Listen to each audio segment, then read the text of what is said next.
Captain's Log, Stardate 5270.93, Supplemental. Lieutenant Fitzmctavish, Helmsman, Acting Captain. I've stopped at my quarters before we transport down to the surface. After careful consideration, I've decided we'll make first contact with Species Alpha, but we'll do so cautiously. Bear, Lasos, and I will beam down close to their largest city and attempt to establish contact. I'm putting a great deal of faith in our universal translator. This appears to be a species the Federation hasn't encountered before. We'll approach carefully and peacefully, but we will be armed. Mission objectives. 1.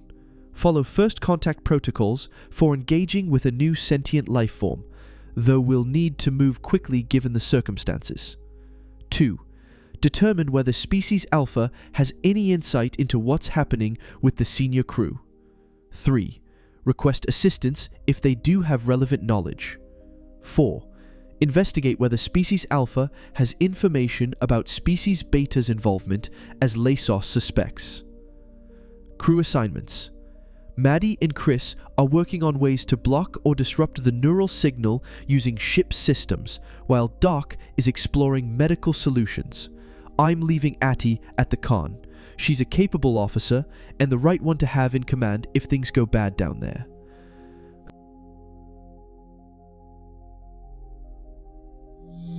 As we materialize on the planet, I take a moment to get my bearings. The first thing I notice is the heat. The air carries a dry warmth, the kind that settles into your bones without quite becoming oppressive. We're standing atop a broad sloping hill, its surface covered in knee-high grass that ripples gently in the breeze. The grass is a muted green, streaked with silver beneath the bright sun. In the distance, nestled in the valley between several hills, including the one we now occupy, I spot the settlement. It's larger than I expected, clusters of structures that blend into the landscape, arranged in a deliberate, almost organic pattern. There's movement around the city. Even from here I can make out figures, large, furry, mammalian creatures moving to and fro, engaged in the quiet rhythm of daily life. From this vantage point, the community appears peaceful, almost serene. I turn to Bear and Lasos. Alright, let's get moving. Bear, gather as much information as you can along the way. Lasos, hang back a couple 100 feet. Keep an eye out for anyone watching us or approaching from behind. They both nod in acknowledgement, already falling into their roles. The walk is uneventful, but as we draw closer, more details of the city come into focus. The buildings and walls are constructed from clay bricks, their design reflecting both order and care. There's a quiet precision in the way everything is arranged, and the inhabitants move with the same sense of purpose, each figure flowing with the collective rhythm, their pace steady and uniform. Now and then, I spot one of the creatures slip into the tall grass, vanishing from sight only to reappear moments later, or perhaps it's another of its kind emerging from a different part of the field. I'm reminded of the earlier discussion about underground passages, and almost on cue, Bear speaks up.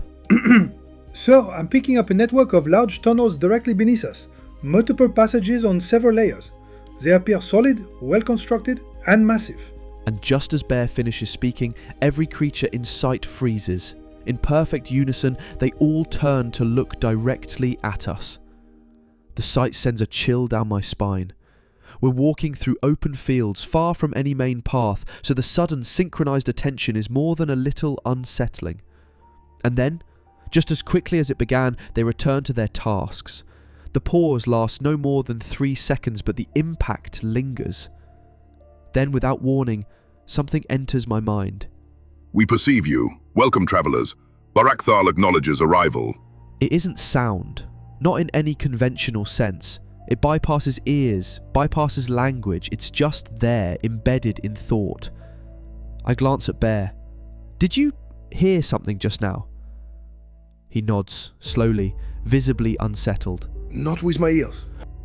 The presence returns, broadcasting with quiet finality. Proceed to convergence point. Temporal arrival earlier than projected. Join now.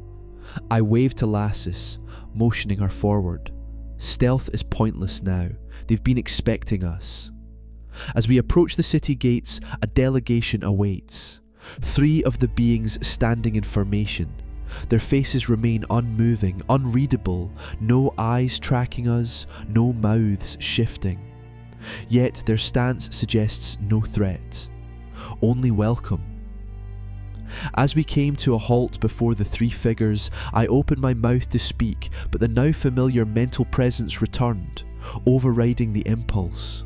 Speech unnecessary. Thought received. Instinctively, my mind turned to the senior crew, questions forming even as the thought surfaced. Yes. Suspended state. Maintained by us. A surge of questions pressed forward. Why? How? Will you stop? You must stop. Before the thoughts could even finish taking shape, the voice, calm and collective, intervened again. Urgency observed. Intent valid. Commendation issued for directness. Movement advised. Location, place of control. Exchange imminent. I glanced toward Bear. His expression was focused, controlled, but he gave a short, firm nod. Lasso's, a heartbeat later, mirrored it with her own. The three beings turned in perfect synchronization and began walking toward the city. No words, no motion beyond the slow rhythm of their steps. They expected us to follow, and we did.